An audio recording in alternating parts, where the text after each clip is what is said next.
Good morning guys and welcome back to AWS Solution Architect Associate class, and in this video we are going to learn what is AWS Lambda. Guys, if you have not subscribed this channel, please subscribe the channel and hit the like button. Okay, so let's start. What is the AWS Lambda is, and this is a compute service. You can find this AWS Lambda under the compute service into your AWS management console. And basically this service lets you run your code without provisioning or managing the services. So to run your code, that's with the Lambda you don't need to provision your server or even do not manage the server. So this is a serverless services in AWS, just keep in mind. So, and AWS Lambda executes your code only when needed and scales automatically from a few requests per day to thousands to per seconds. And you pay only for the compute time you consume, and there is no charge when your code is not running. And with AWS Lambda, you can run the code for virtually and any type of application or the backend services with all zero administrations. So it make your administrations headache less. So that's why it's a very good service. I mean, it's a very great service in AWS, and you don't need to be take any headache or the worry about how to provision and what kind of service we have to provisions. And again, you don't need to be auto scaling group. You don't need to configure the auto scaling. It's going to be auto scale up by automatically. And it's lambda based applications also, as I mentioned, that is a serverless applications are composed of functions that is triggered by events. With serverless computing, your application still runs on the server, but all the server management is done by AWS. It's not mean it's serverless. It doesn't mean that it's not hosting or installed on any server and it's running on the sky, but it's definitely installed or running on a server. But that server, you don't need to be worry about what kind of server they are using, what type of server, do I need to manage the patches and other things for at the server level. I mean the underlying hardware, you don't need to be worry about them. So that's just everything is managing by AWS itself. And you cannot absolutely you cannot log into the compute instance because you don't have where the lambda function is running, because you don't have the access of that underlying hardware. It's managing by AWS itself. And lambda functions, you have couple of options here. Lambda function basically consists of codes and any associated dependencies. Then configuration information is associated with the function. You specify the configuration information when you create the function. API provided for updating configuration data. And you specify the amount of memory you need allocated to your lambda functions. And AWS lambda allocates the CPU power proportional to the memory you specify using the same ratio as a general purpose EC2 instance type. And what's the function case is, AWS service or non-AWS services. AWS services running in VPC, and non-AWS services running on EC2 instance. And to enable your lambda functions to access resources inside your private VPC, you must provide additional VPC specific configuration informations that includes VPC subnet IDs and the security group IDs. AWS Lambda uses this information to set up Elastic Network interface that enables your function. And let's see the compute resources. We have compute resources. You can request additional memory in 64 MB increments from 120 MB to 3008 MB. And functions larger than 1536 MB are allocated multiple CPU threads, and multiple multi-threaded or multi-process code is needed to take the advantages. And next question is, when should you use the lambda function? So lambda function basically it's an ideal services for the compute platform for many application scenarios. That's that you can write your application code in language supported by AWS Lambda and can run within the AWS Lambda standard runtime environment and resources, which is going to be provided by Lambda itself. And when you are using AWS Lambda, you are responsible only for your code, not the underlying hardware, because that's going to be managed by AWS.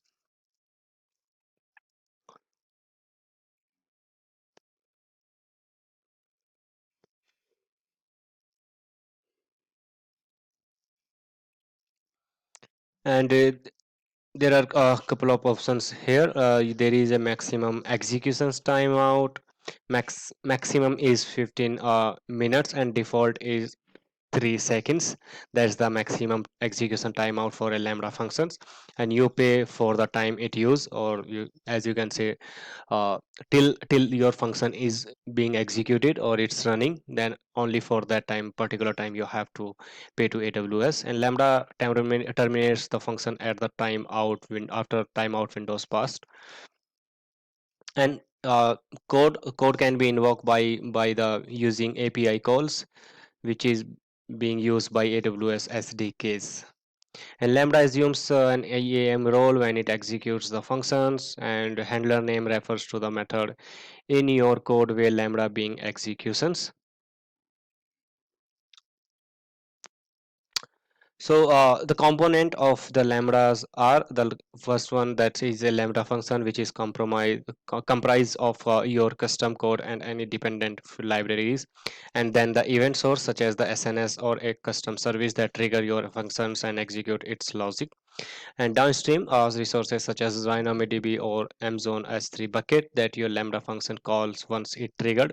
And log streams are custom logging statement that allow you to analyze the execution flow and performance of your Lambda function.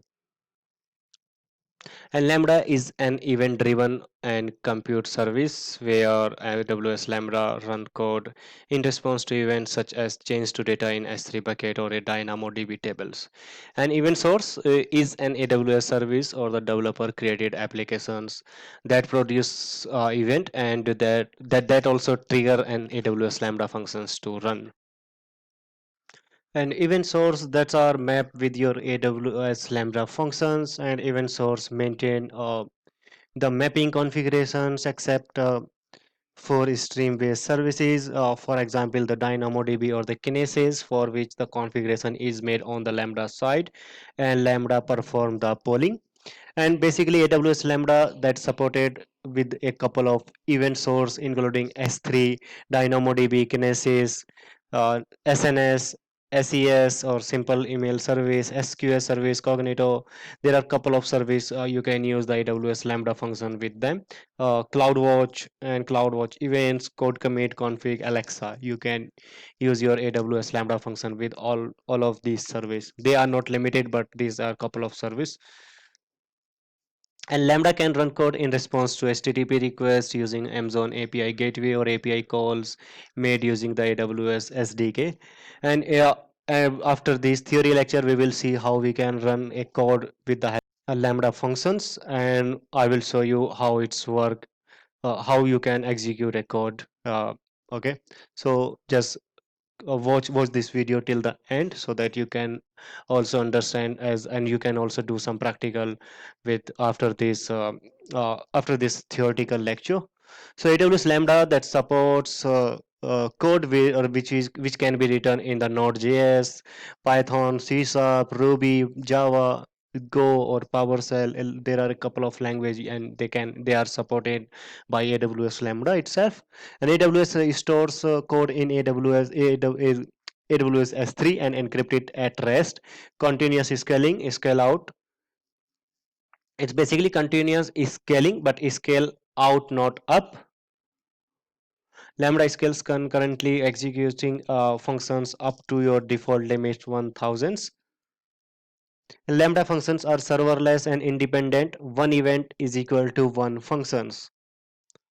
So, and functions can trigger other functions. So one event can trigger the multiple functions, but one event is equal to the one functions.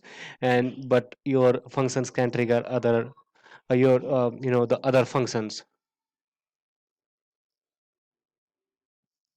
For non-stream based event sources, each published event is a unit of work run in parallel up to your account limit and one lambda functions per event. And lambda is a global service. This is not a regional based service also. And to enable VPC support, you need to specify one or more subnet in a single VPC and a security group as part of your functions configurations. So this is all about the lambda functions. You need to understand this is a serverless applications. You don't need to worry about the underlying OS or the hardware that's managing by the AWS itself. And it's a one event is equal to the one functions, and it's concurrently it execute functions up to 1000s, and it scales out but not up. Just also keep in mind it's scale out not up. Okay, so and it's a global service, it's not a regional service also. So let's go to the AWS management console and let's try to execute some codes into the lambda functions. So I'm logging into AWS management console, and you need to also log into your AWS management console with your account. And let's go to your services. Under service you go to compute, and under compute you can find the AWS lambda service here, and just hit this lambda button.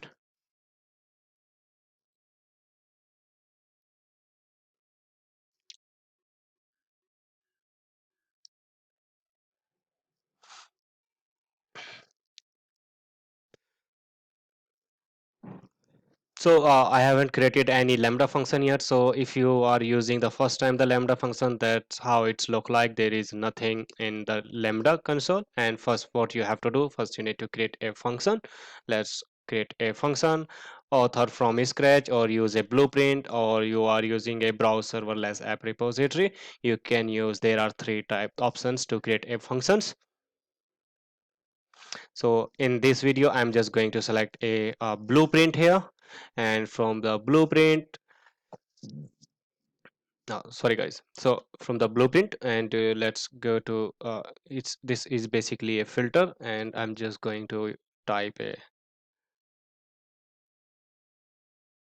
I'm just typing hello world hyphen p by th and Python, and it's here a starter AWS lambda function. You can see it here. You need to select that one, and then you have to click your configure. You need to enter your AWS lambda function name. I'm just going with hello world Python, and you need to specify the AW, the role to, so that that can execute a. If you have the the existing role, then you can use them exist, just select them, and just from the drop down list, though I don't have any existing role, so I'm just leaving it here. And your lambda function is going to be executed new roles, which is basically required a new role and with the permissions to execute your lambda functions, and I'm just leaving it as it default. I'm not going to change anything. And this is a lambda function which is created and written in the Python, and you can see it, lambda functions code. And just you need to hit go to the bottom of this page, and you just need to little bit scroll down, and you need to select these create functions here, and let's wait just few seconds. It's going to create our functions.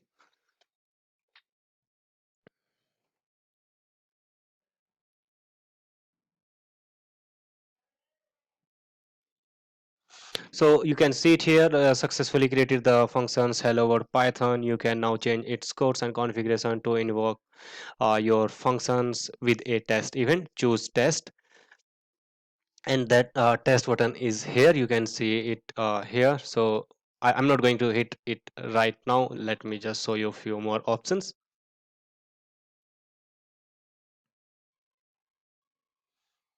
If you just a little bit scroll down here, you can see your environment variable. It's nothing here, and into the VPC setting, you can also, you can do some. If you need to, this function isn't connected to any VPC. If you just want to enable any lambda function within your VPC, then here you can just configure your VPC connection here. Okay, so you need to just select that one, or no, I'm just not going it. I'm just showing you how you can connect the these Lambda functions with your VPC.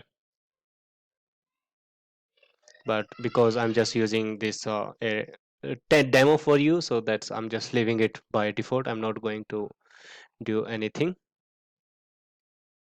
So now let's invoke the Lambda functions and verify the results here. So what you have to do, just need to select, you need to hit this button, configure test event here, and okay, and from here you can just configure test event,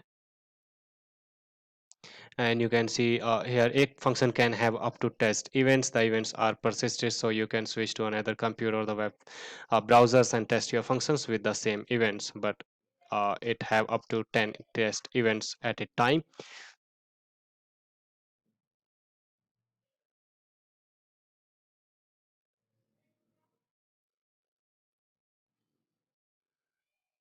Okay, so let's just, oh sorry, just go to here. So I'm just going to enter the event name, and I'm just changing this value here. You can say it just a common word, that's the hello word, and I'm just entering it. Let me replace hello world 2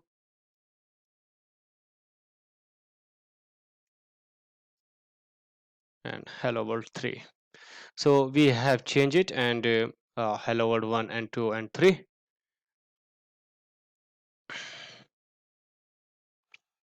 Okay, and there is the options to format it. You can change this template into the JSON, but I'm not going to change it. I'm just clicking on the create, and that's how its hello world event has been created. Because if you remember, the Lambda is a uh, event based functions, event based service in AWS. And now hit test.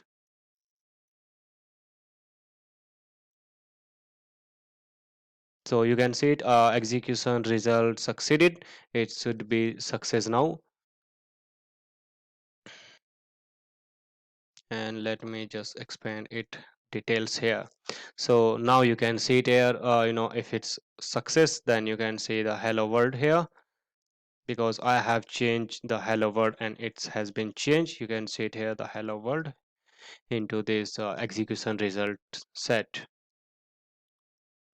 And in the summary section, you can see the the key information reported in the log output. Okay, so resources configured 128 MB, duration 1.88 milliseconds, and billion durations.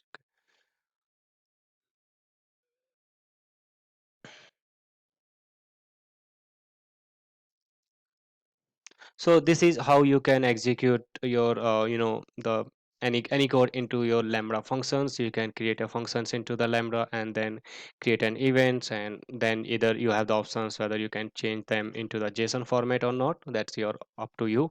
And then you have to click on test, and this is for test, and it's going to give you the results upon the successful. And let me just do it to monitor my metrics, so we can even monitor it also. If you just go to hit this metrics monitoring, and this is the CloudWatch metrics. I don't think we can get uh, much more data here right now, but we can see if you hit this test button multiple times. I'm just hitting it couple of times, and now you can see the data into the CloudWatch metrics.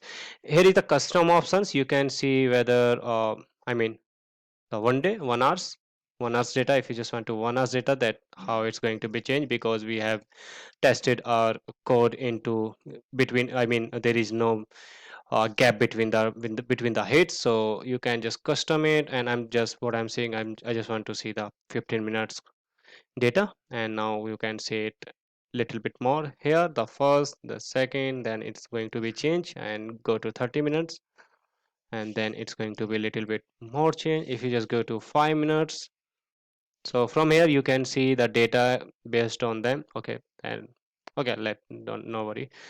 If I just hit 1 hour, then how you can see uh, the data here.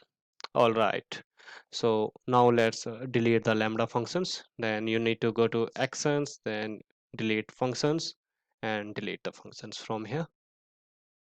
And it's deleted now, and we don't have any functions to execute now.